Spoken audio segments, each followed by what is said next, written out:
એટલે મેં કોલ કરાવ્યો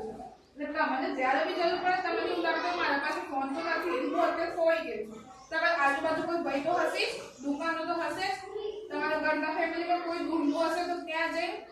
એ ભાઈથી લઈને તમારે ખાલી કોલ કરી દેવાનું તમે જે ખૂણા પર હશો જ્યાં હશો ને ત્યાંથી તમને ગાડી લેવા આવશે અને તમને કોઈ બી પ્રોબ્લેમ લાગે ડર લાગે અમને લાગે કે તમારા ટીચરો છે તમારા ટીચર તું અમારું ભણી રહી મમ્મી તો બસ બાયરું પાણી ભરે છે બાયરું પાણી ભરે છે ને મમ્મી બધી સીધો ગામડાની એટલે ભણવાનું તો હંમેશા જ ભણીને સારી જોબ લેવાનું બધું સાઈડમાં જોઈએ ડોક્ટર આર્મી મેન અત્યારે મેડિકલ ડ્રાઇવિંગ કરું છું કોલેજ છે જીવન ચલાવું બરાબર છે એના પહેલાં શું કરવાનું બધાએ ભણી ગણી તમારે હોશિયાર રહેવાનું હો કંઈ પણ પ્રોબ્લેમ હોય તો ટીચરને જાણ કરવાની